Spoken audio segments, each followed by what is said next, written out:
Olá, eu sou Vanessa Luz. Vamos seguir aqui mergulhando nessa maravilha que é esse livro A Única Coisa. 12. O caminho para grandes respostas. As pessoas não escolhem seus futuros, elas escolhem seus hábitos e seus hábitos determinam seus futuros. F. M. Alexander. A pergunta foco ajuda você a identificar a única coisa em qualquer situação. Vai clarear o que você quer nas maiores áreas da sua vida e depois resumir o que você tem de fazer para chegar lá. É um processo muito simples. Você faz uma grande pergunta, depois procura uma grande resposta. Simples em dois passos. Este é o hábito do sucesso. Figura 17. 1. Faça uma grande pergunta. 2. Encontre uma grande resposta. Depois que você faz a grande pergunta, né? Pensar grande e específico. Quando você encontra a grande resposta, pesquisa e bom exemplo. Figura 17. Seu golpe 2 em um para resultados extraordinários. 1. Faça uma grande pergunta. A pergunta foco ajuda você a fazer uma grande pergunta. Perguntas grandiosas, assim como grandes objetivos, são grandes e específicas.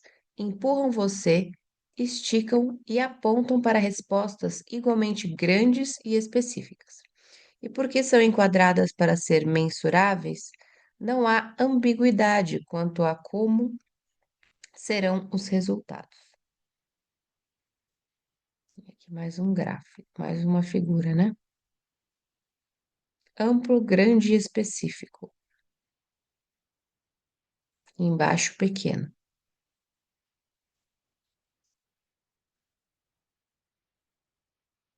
Figura 18. Quatro opções para enquadrar a grande pergunta, que seria número um ali, amplo e grande. Olhe o quadro Grande Pergunta, figura 18, para ver o poder da pergunta foco. Vamos tomar vendas crescentes como uma maneira de analisar cada um dos quadrantes, situando o que posso fazer para dobrar as vendas em 6 meses, no lugar de grande e específico, da figura 19. Agora, vamos examinar os prós e contras de cada quadrante, terminando aonde você quer chegar, grande e específico. Quadrante 4, pequeno e específico. O que posso fazer para aumentar as vendas em 5% este ano? Isso aponta você para uma direção específica, mas não há nada realmente desafiador nessa questão. Para a maioria dos vendedores, um aumento de 5% nas vendas poderia ocorrer facilmente graças a uma alteração do mercado que os beneficiasse, em vez de algo que você tenha feito. No máximo, é um incremento, não um salto que transforma a sua vida. Objetivos baixos não requerem ações extraordinárias, então, raramente levam a resultados extraordinários.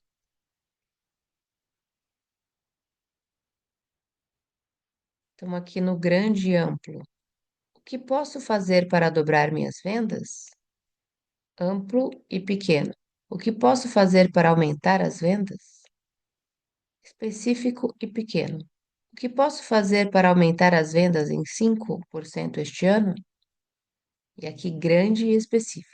O que posso fazer para dobrar as vendas em 6 meses? Que é o foco, né?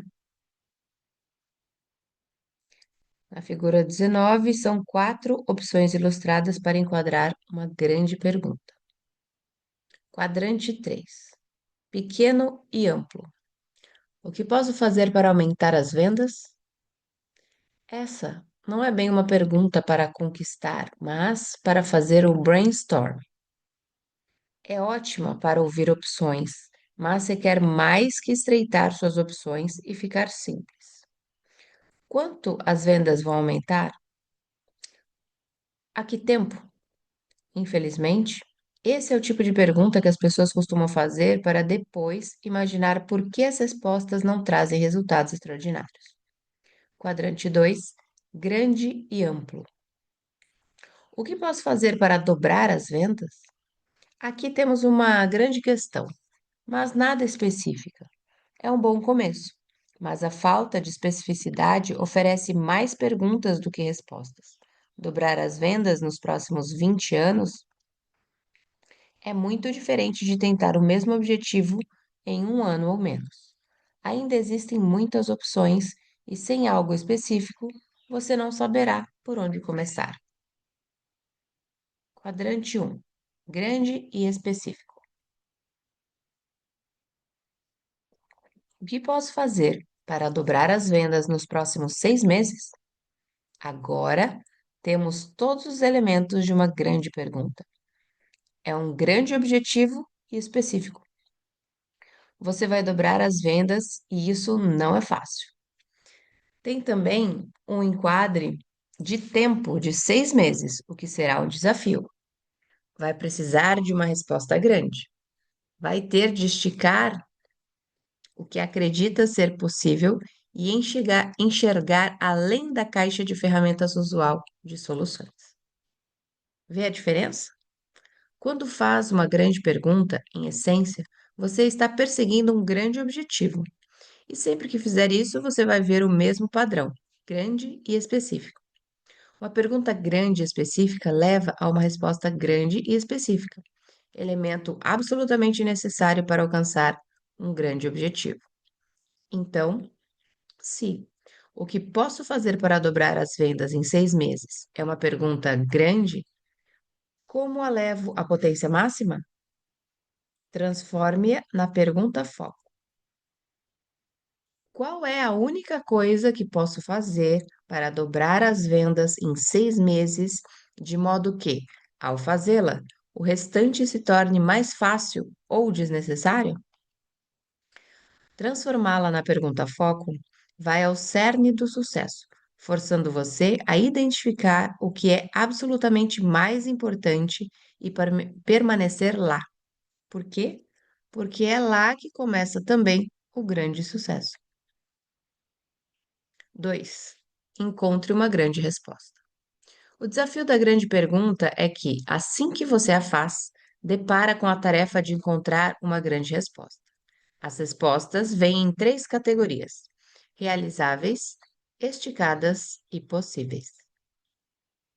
A resposta mais fácil que você pode buscar é a que já está ao alcance de seus conhecimentos, suas habilidades e sua experiência. Com esse tipo de solução, você provavelmente já sabe o que fazer e não terá de mudar muita coisa para conseguir. Pense nesta como razoável, sendo a mais fácil de cumprir. No nível seguinte, vem a resposta esticada. Esta ainda se encontra ao seu dispor, mas pode estar no canto mais distante do seu alcance. Muito provavelmente, você vai ter de pesquisar e estudar um pouco o que os outros fizeram para conseguir uma resposta. Essa tarefa pode ser trabalhosa, pois talvez você tenha de se estender aos limites de suas habilidades normais. Pense nisso como potencialmente conquistável e provável, dependendo do seu esforço. Habilidade para fazer a grande pergunta e habilidade para encontrar uma grande resposta. Figura 20. O hábito do sucesso revela possibilidades.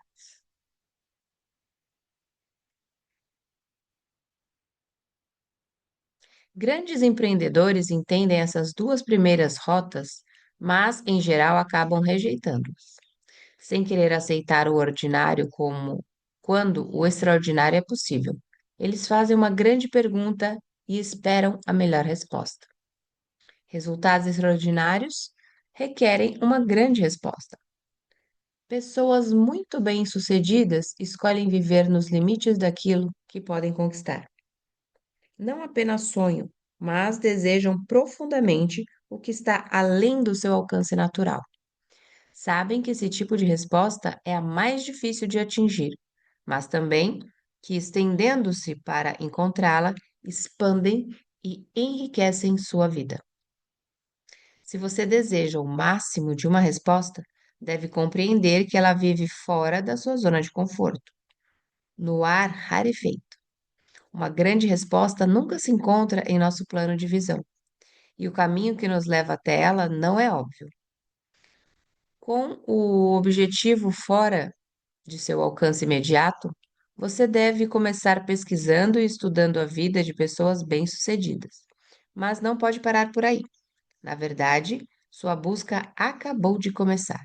Você pode usar o que aprender para fazer o que apenas os maiores empreendedores fazem: benchmarking e definição de tendências. Então, aqui o marking, né? Não é marketing. Benchmarking. Possibilidades, tendência, figura 21.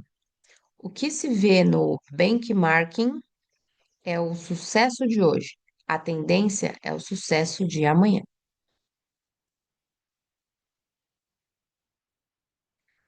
Uma grande resposta é essencialmente uma resposta nova.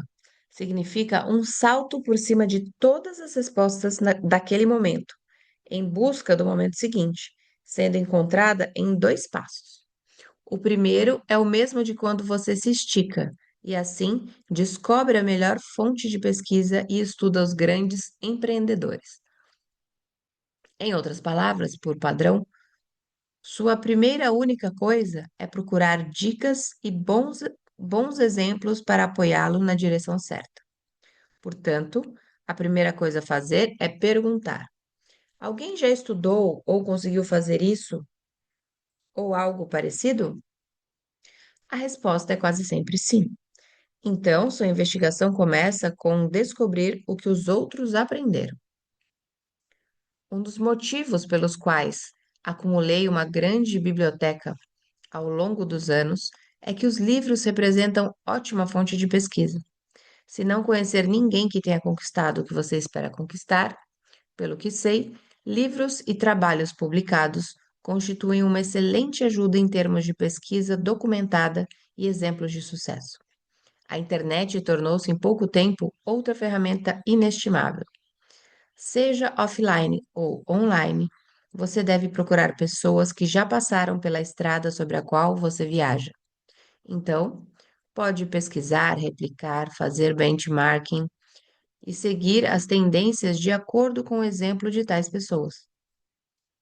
Um professor universitário me disse certa vez: Gary, você é um cara esperto, mas tem gente que viveu muito antes de você. Você não é o primeiro a sonhar alto. Então, seria interessante estudar o que os outros aprenderam primeiro, para então construir suas ações com base no que aprendeu com eles. Ele estava coberto de razão. E se referia a você também. A pesquisa e a experiência dos outros são o melhor lugar para começar a procurar por sua resposta. Armado com esse conhecimento, você pode olhar a situação do alto, enxergando tudo o que você já sabe e o que tem sido feito para atingir seus objetivos. Com a técnica de extensão, esse era seu máximo, que passou a ser o seu mínimo. Não representa mais tudo o que você iria fazer, mas se torna o morro acima do qual você pode visualizar o que virá em seguida. Isso é chamado de trending, nosso segundo passo. Seu próximo passo será na mesma direção, seguida pelos melhores do mercado, ou, se necessário, em uma direção completamente oposta. É assim que grandes problemas são resolvidos e grandes desafios superados, já que as melhores respostas raramente vêm de processos ordinários. Não importa se a questão é dar um salto à frente da concorrência, encontrar a cura para uma doença ou definir uma ação em prol de um objetivo pessoal. Benchmarking e trending são sempre suas melhores opções.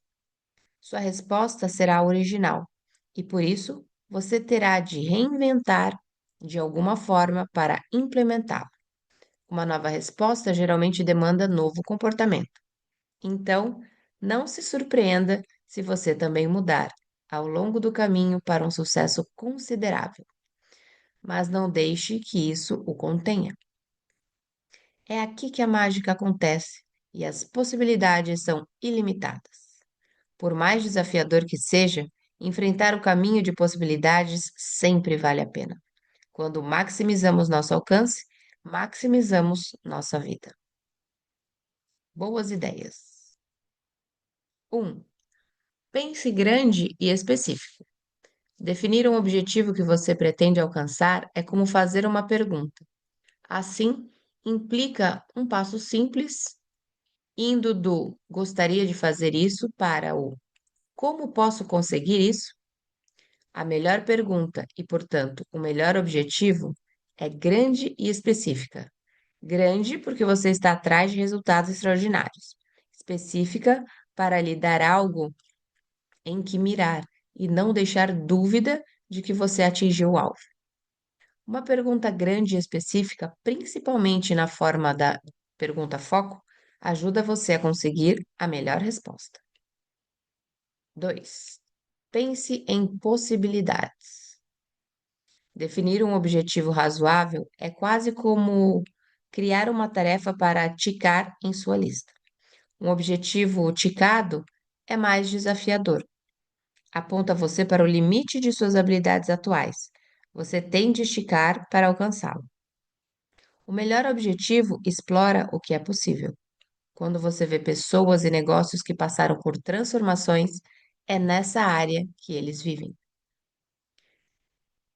Benchmarking e trending para a melhor resposta. Ninguém tem bola de cristal, mas com prática você pode surpreender-se com quão bom será em antecipar a direção para a qual caminham as coisas. Pessoas e negócios que chegam em primeiro lugar geralmente dividem os louros com poucos competidores, se é que os dividem. Benchmarking e trending ajudam-no a encontrar a resposta extraordinária de que você precisa para alcançar resultados extraordinários.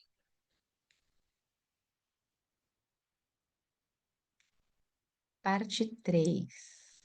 Resultados extraordinários, revelando possibilidades dentro de você.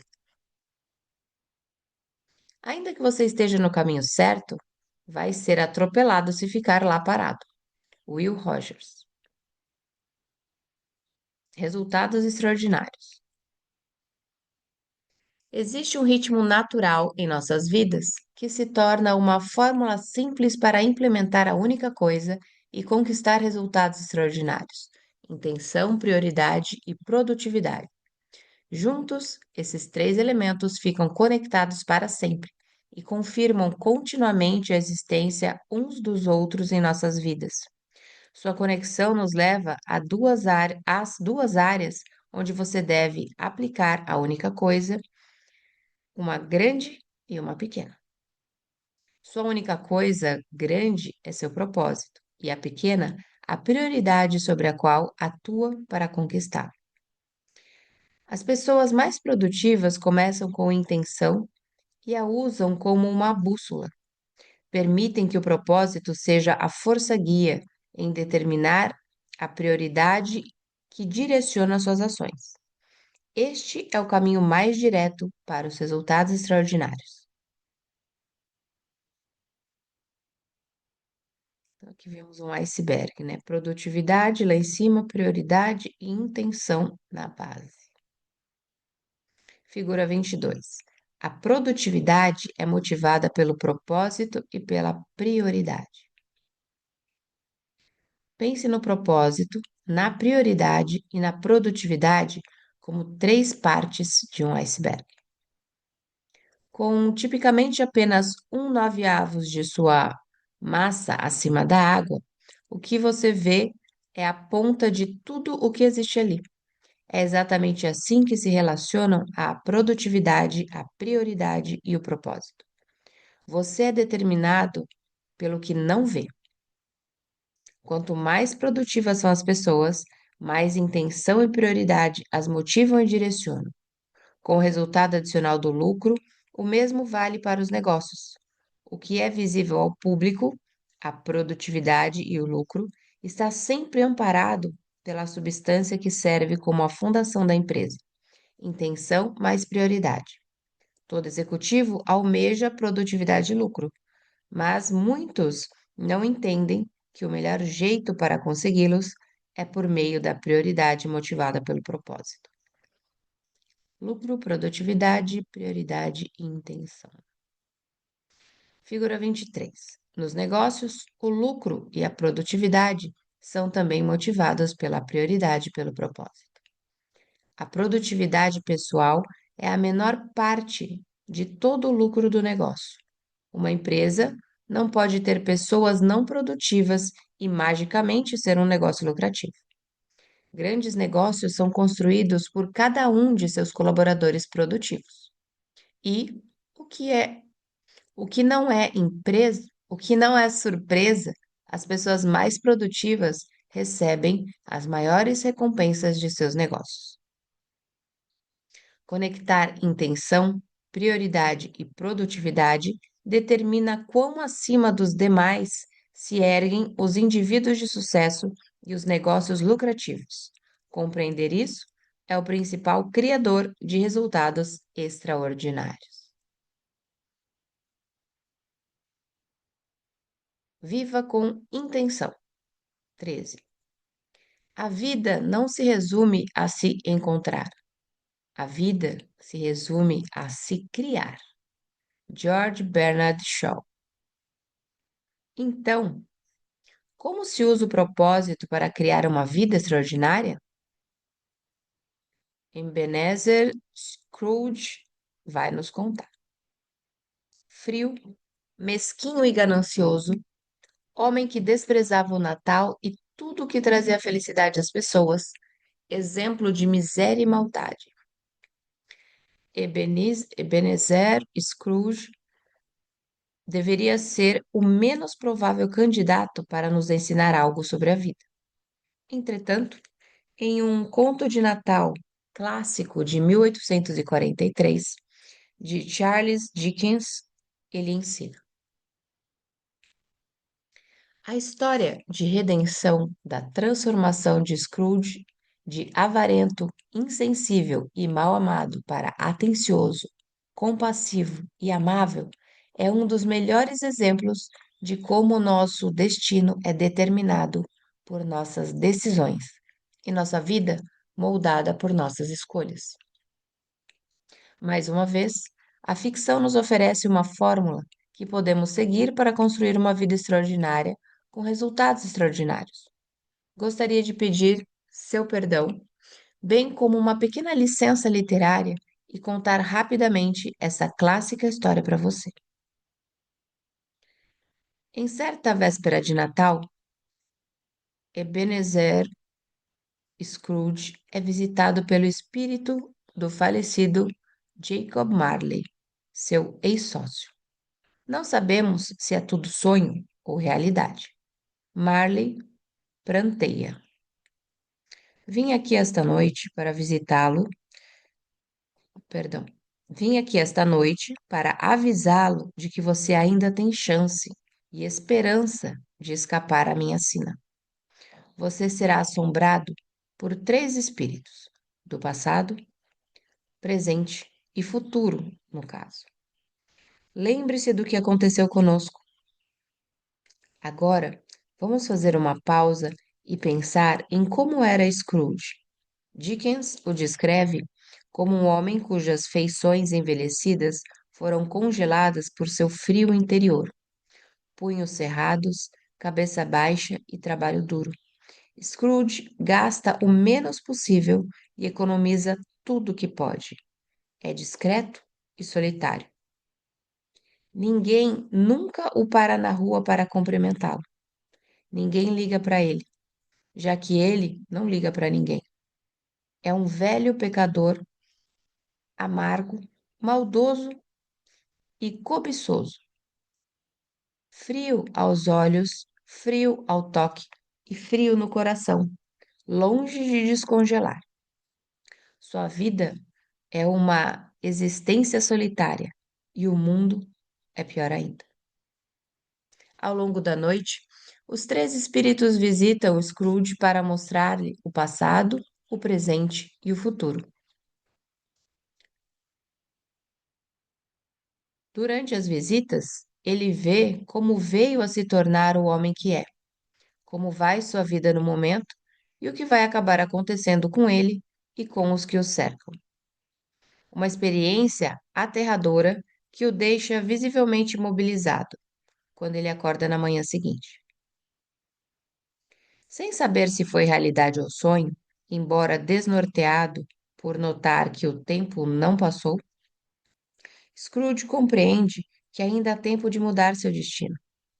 Em meio à vertiginosa alegria, ele corre para a rua e ordena ao primeiro menino que encontra que vá comprar o maior peru do mercado e manda a ave para a casa de seu único empregado, Bob Cratchit. Ao ver um senhor que ele rejeitara, quando aquele lhe pedira doações para os necessitados, ele pede perdão e promete doar grandes somas de dinheiro aos pobres. Ebenezer acaba indo parar na casa do sobrinho, onde pede perdão por ter sido um grande tolo por tanto tempo, aceitando o convite para ficar para o jantar de Natal. A esposa do sobrinho e seus convidados, chocados com o êxtase genuíno, mal podem acreditar que o homem é o próprio Scrooge. Na manhã seguinte, Bob Cratchit, por ter chegado visivelmente atrasado ao trabalho, é confrontado por Scrooge. Como você ousa chegar aqui a essa hora do dia? Não vou mais aturar esse tipo de coisa. Antes que a péssima notícia possa ser assimilada, o incrédulo Credit ouve o patrão dizer, e, portanto, vou lhe dar um aumento. Scrooge passa a ser o benfeitor da família de Cratchit. Encontra um médico para o time, filho inválido do empregado, e torna-se um segundo pai para o menino. Scrooge passa o resto de seus dias usando seu tempo e dinheiro para fazer tudo o que pôde pelos outros. Com essa simples história, Charles Dickens nos mostra uma fórmula básica para criar uma vida extraordinária: viver com intenção, viver segundo a prioridade, viver para a produtividade. Quando reflito sobre essa história, acredito que Dickens revela o propósito como uma combinação de aonde vamos e o que é mais importante para nós. Ele sugere que nossa prioridade é aquilo que julgamos ser mais importante, e nossa produtividade vem das atitudes que tomamos. Ele define a vida como uma série de escolhas conectadas, da qual nossas intenções determinam nossas prioridades, e nossas prioridades determinam a produtividade de nossas ações. Para Dickens, nosso propósito determina quem somos. Scrooge era transparente e fácil de entender. Então vamos revisitar o conto através das lentes de Dickens. No primeiro contato com a vida do personagem, Scrooge obviamente foca o dinheiro, estando aí seu propósito. Ele busca viver trabalhando e isolando-se. Liga mais para o dinheiro do que para as pessoas, acreditando que o dinheiro é o fim que justifica os meios. Com base em seu propósito, sua prioridade é clara: ganhar o máximo de dinheiro possível, juntar moedas é o que importa a Scrooge. Como resultado, sua produtividade é sempre direcionada para isso. Quando ele faz o intervalo para se divertir, leva isto em conta: ganhar, trocar, emprestar, receber, multiplicar, ações que preenchem seus dias, visto que ele é ganancioso, egoísta e não sente compaixão pela condição das pessoas a seu redor. Pelos padrões de Scrooge, ele é bastante produtivo no que tange a conquistar seu propósito. pelos padrões dos outros, Rose, trata-se basicamente de uma vida miserável. Aparece aqui para todos o risco azul.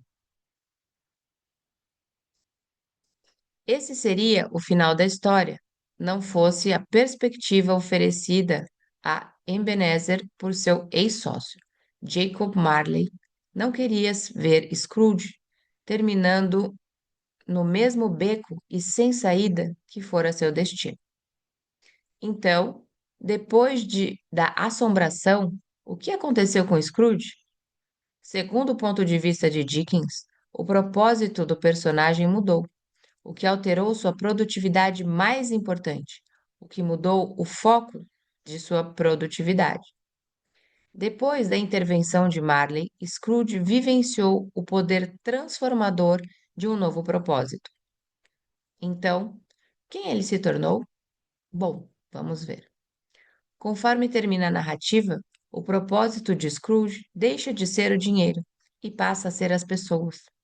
Ele passa a valorizá-las, importa-se com as circunstâncias financeiras delas e sua condição física. Vê-se feliz relacionando-se com os outros, ajudando da maneira que pode. Valoriza ajudar as pessoas mais do que juntar dinheiro e crê que é bom pelo bem que pode fazer. Qual é a prioridade de Scrooge?